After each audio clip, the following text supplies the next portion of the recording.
The following is an exclusive original presentation of the 252 ESPN Radio Network. The drive starts right now. Starts right now. Just living the dream. Here's a guy who gets paid to talk. Are you ready for the most electrifying man in sports and entertainment? No, he did. I'm doing a radio show, so what? The most anticipated radio show ever. 1, 2, 3! 1, 2, 3!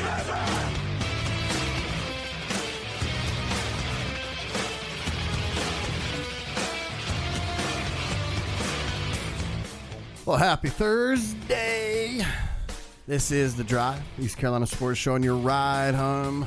Sam Avalos. Yes, sir. It's draft day Thursday. It is draft day. Not to be confused with that horrible Kevin Costner movie. You mean horrible? Kevin Costner has never made a bad movie in his life. Right? All of them. All of them. Some people love him, though. What is the worst Kevin Costner movie of all time? Waterworld. Never saw it. What's the best Kevin Costner movie of all time? I mean, Bull Durham, I was telling you, I don't like his character, but I like Bull Durham from the standpoint of kind of exposing minor league baseball, the fact that it's the Carolina League. I mean, maybe that's my favorite. Dances with Wolves, because it's a lot like that other movie that Cameron, it just came out, the Avatar. Oh, yeah. Avatar. James Cameron, yes. So according to Rotten Tomatoes, Kevin Costner's best movies is Dances with Wolves. Dances with Wolves, yeah. Never saw that. It's Avatar. You've seen Avatar, right? I have seen Avatar. Same thing. Just replace aliens with Native Americans, right? And insert Kevin Costner in Sam Worthington's role. Okay. Nice. Right. You know, Sam kind of works his way into the tribe. So did in Avatar? Did Kevin same thing with Costner? Did Kevin Costner and the Wolves get into like a all-out war with humans trying to invade their territory? With the cavalry? No, just the cavalry. Just the cavalry. The cavalry had come to move the Native Americans off the land. Just like the Avatar, those government people or whatever, they were moving the. Because I don't know what the Avatar, what those people were. They had an actual name, didn't they? Yeah, I can't remember. Because I'm not an Avatar junkie, even though I'm led to believe this is the #1 movie of all time. Avatar. Well, because of the money. #1 movie yes. of all time. #1 best ever movie. The ever Na'vi. Made. The Na'vi people. The Na'vi. Yeah. Which Like sounds the Navajo. I was going to say swear. like native, but yeah. Interesting, because I want to say that I don't know that it was the Navajo, but it would be interesting if Kevin Costner in Dances with Wolves, if it was the Navajo that he actually became a part of, but I don't know that for sure. But it's the same movie. Right. So we just went live and started the show like 3 minutes ago. Did you have any idea that opening this up, we were going to be talking about Kevin Costner movies, even though the NBA draft is like 4 hours away? Yes. and I'm glad that you're pumped. I'm psyched, man. I did not do a mock draft, though, because I sort of thought I wanted to do my mock draft throughout the show today. Okay. Because, honestly, I just got lazy last night. And I kind of wanted your help with my mock draft, and I thought instead of us being like, hey, here's what we think is going to happen, because nobody really cares. I mean, even if we did the whole entire first round, that's 30 picks. And once you get outside of, like, pick number 10, you don't know who these guys are. You don't know who the random dude who played for Utah State is, who just so happens to be pretty good. So I thought maybe throughout the day we could slowly sprinkle in our picks and just see how far we get. Right. So I wanted to know before we go any further, here on NBA Draft Day, if #1 overall to the Phoenix Suns, we have a consensus DeAndre Ayton. Absolutely. Okay. As a consensus, and I would like us to do this as a group. Yes. Because I really, after pick 3. Yeah, I don't think either of us really know that much, but between the two of us, we might know a little bit about everybody. Absolutely. And the other thing that I always like to bring up about drafts is how much we think we know right now. Not you or I. Maybe you or I, maybe some of you listening. But all these experts are going to be on your team. You know how I am about drafts, and I'm sorry if this bugs you out, but the truth is the history of the draft proves to you that they're going to be talking about all this guy and it's going to change this team and all this kind of, like Dante Exum when the Utah Jazz. He was the next big thing out of Australia. Yes. 5th overall pick in 2014. Ahead of Marcus Smart and Julius Randle. How about the fact that Andrew Wiggins and Jabari Parker were picked ahead of Joel Embiid in 2014? Jabari Parker second, Andrew Wiggins first. I'm going to give people a slight pass on that because I think it's going to be similar to the Michael Porter Jr. situation we've got this year, to where if Embiid hadn't had all the injury concerns going into that draft, he probably definitely would have been the consensus number one. Right. Maybe not behind Wiggins, because the Andrew Wiggins hype was real. And you remember they played together at Kansas, and Wiggins was a stud at Kansas. But with the injury concerns, similar to Michael Porter, who looks like, there's potential for Michael Porter Jr. to drop to the Hornets at number 11. Fingers crossed, Hornets fan, when you guys trade Kemba away tonight, you're going to be sitting pretty, maybe even moving up higher to get someone better than Michael Porter. But Porter, a guy who, before Marvin Bagley reclassified last year to come to Duke a year early, Michael Porter Jr. was the number one high school prospect in the country. But then he had all the injury concerns, and especially a back injury concern. He played like 1.5 games this whole entire season, so that's why you're seeing him drop. But, yeah, that's the moral of the story is nobody knows. Speaking of the Hornets, so I'm looking at this. I've got all these drafts pulled up. So in 2014, remember the Hornets took, with the 9th overall pick from Indiana, power forward Noah Vonleh. Ahead of Dario Saric. Saric just killing it, man. Love me some Saric. Ahead of Zach LaVine. You can go through a long. It's just they also in that same draft selected because they had 2 first-round picks that year. PJ Hairston, remember that guy? PJ, I will fight you at the YMCA. Wow. Hairston. Then there's. I used to. Man, I'm so glad you brought him up because we were talking. I don't know, it might have been Monday about some of our most hated athletes in history. Right. And the number one guy I pointed to is up here on the wall, number 50, wearing the UNC baby blue. Psycho T. Right. One of my most despised athletes of all time. PJ Hairston absolutely fits that mold for me as one of my most hated athletes of all time. But I think, this doesn't happen very often, but I think at this point, I share that sentiment with a lot of UNC fans. Do you think a lot of UNC fans today look back and like, ugh, PJ Hairston, I hated that guy? I think they did, but it's all been forgotten. Thank you, Rashad McCants. PJ Hairston has Rashad McCants to thank for most hated North Carolina Tar Heel basketball player of all time. So in 2015, I was looking at that at the top of the draft, which is really where we always talk about where life-changing picks happen, right? Karl Anthony Towns was selected number 1 overall by the Minnesota Timberwolves. D'Angelo Russell. D'Angelo Russell. Shout out Swaggy P. Was selected by the LA Lakers, number 2 overall. A guy named Jahlil Okafor was selected by the Philadelphia 76ers. And then Kristaps Porzingis was selected number 4. Remember, everybody hated him. Oh, what is this? Man, remember that kid? That kid that like went viral who was like screaming and crying at the draft because they drafted Kristaps. And then like 2 months later, that kid is at Knicks practice hanging out with Kristaps Porzingis. You can't be the kid that cries and is so angry about the draft pick, and then 2 months later you're hanging out with him. Like, no, kid, you're exiled. You're no longer a part of the Knicks fan nation. The Charlotte Hornets drafted a guy named Frank Kaminsky in that draft. Yeah, and he's going to be the starting center next year for the Charlotte Hornets, the way things are looking right now after getting rid of Dwight yesterday. So have fun with that, Hornets fans. They selected some guy, Juan Pablo Valle from Argentina, but traded him to Brooklyn in the 2nd round. Just sort of keeping up with He's probably still in Argentina. All right, 2016. This was a great draft. Ben Simmons, number 1 overall. It's worked out. Number 2, Brandon Ingram, 252's very own. It's worked out. Jaylen Brown, 3rd overall pick. He might not be a Celtic after tonight. I doubt that. Dragan Bender. Yeah, he's pretty good. Killing it for Phoenix, yeah. Chris Dunn, Timberwolves. Yeah, he's been solid. Buddy Hield. I think Chris Dunn's now with the Chicago Bulls, if I'm not mistaken. I think he was part of that package that sent Jimmy Butler to Minnesota. Okay. Buddy Hield.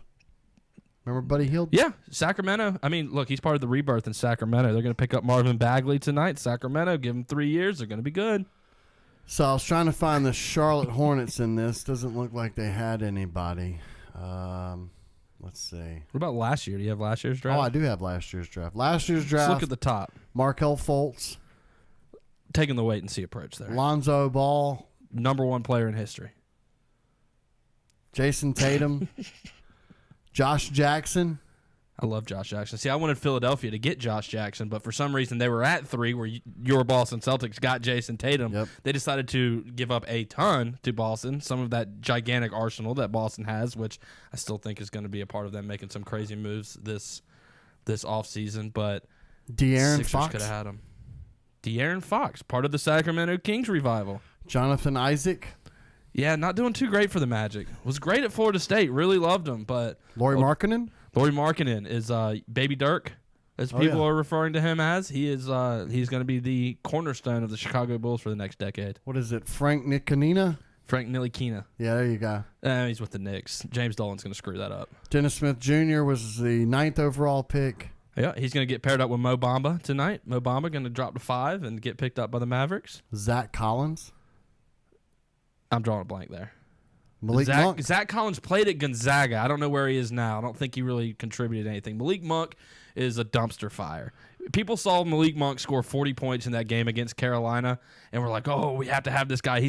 People said he was the next Kobe Bryant. When the Charlotte Hornets picked Malik Monk, they said, oh, look, it's the next Michael Jordan. Michael Jordan picked the guy that he sees the most of himself in. No, not at all. Malik Monk, nothing for the Hornets. Go ahead and cut bait there. Donovan Mitchell was the 13th overall pick. Yeah, see, that's money right there. Then there's local Bam Adebayo, Bam, 14th. Bam. Yep, killing it for the Heat. He's doing okay. He's a jump shot. How about Harry Giles, 20th overall to the Portland Trailblazers? If he can get healthy, he's yet to do so. That's what they were saying back at Duke, right? Yeah, right. That's been the story since he left high school. So the truth is, again, we don't know. We'll see how these things pan out for these teams. But one thing's for sure, tonight everybody will be certain. And what's interesting is my own take. I'm going to go from my standpoint, from a Boston fan. I'll go back, to 2016 when they selected Jaylen Brown. I was like, who, what? You wasted this Brooklyn pick on Jaylen Brown? Who is Jaylen Brown? That's your East Coast bias coming out. But I understand you weren't alone with that. Yes. Well, my North Carolina bias cost me last year because, as you well remember, 3rd overall pick after we traded it to you guys. And I was like, really? Jason Tatum? And that was only because, go back to Jahlil Okafor, Jabari Parker, a lot of these other Duke guys who had gone as early lottery picks. Don't even say Jahlil Okafor's name around me. That really didn't pan out. And let's face it, Jabari Parker has been okay, but I mean, maybe part of the problem is they've got this Giannis Antetokounmpo, the guy, but Jabari Parker didn't turn out to be the guy we thought he was going to be.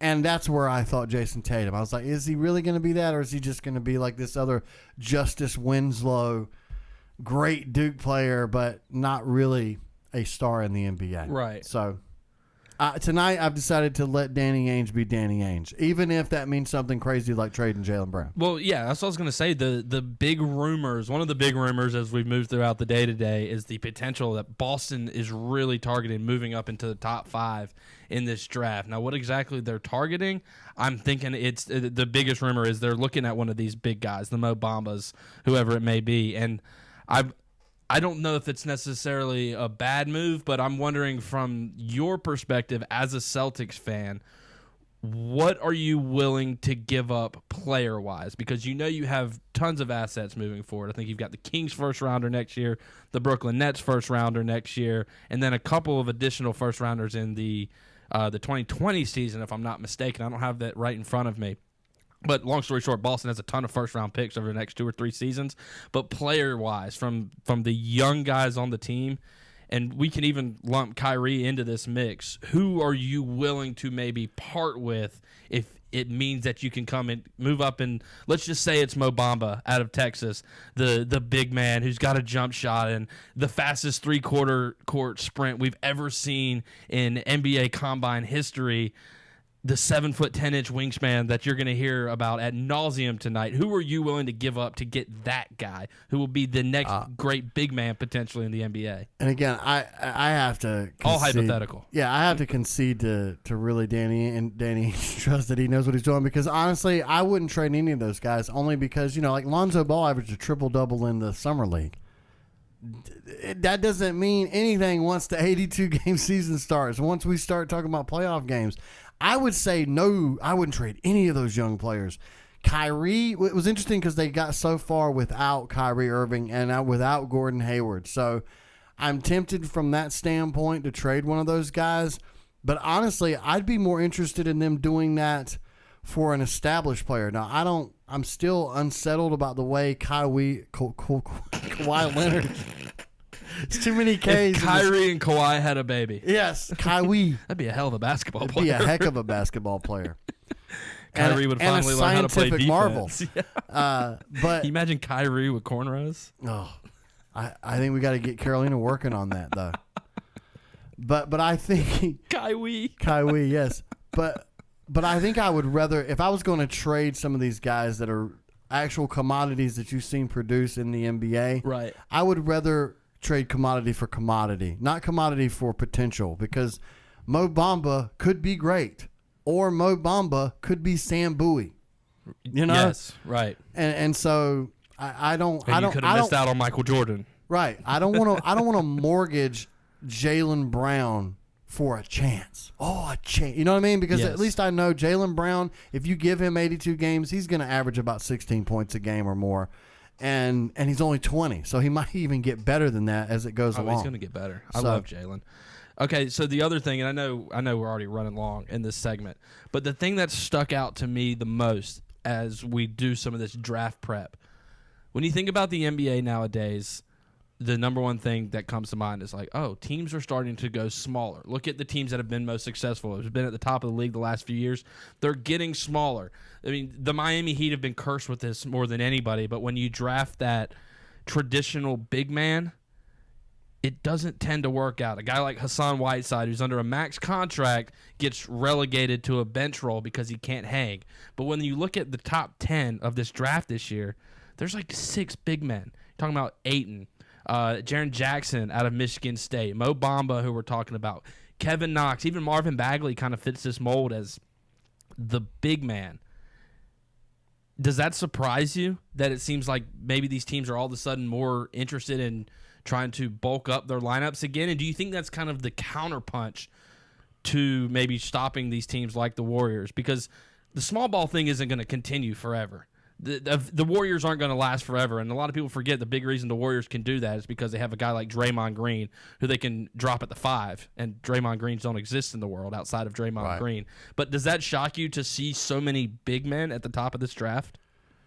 Yeah, and again, it's interesting to see how that plays into today's NBA, because you and I have talked about it. I mean, today's big, successful big men in the NBA. I mean, Anthony Davis is the only close to like the old school. Joel Embiid. These are about the only 2 guys who are kind of like the real old, but even those guys, they can step back and knock down a 3-pointer, no problem. Yes, we'll occasionally do that. But I mean, you're talking about the Draymond Greens, the Al Horfords. These are guys who don't play just in the paint. They're going to go out and defend and shoot 3-pointers. And so it's.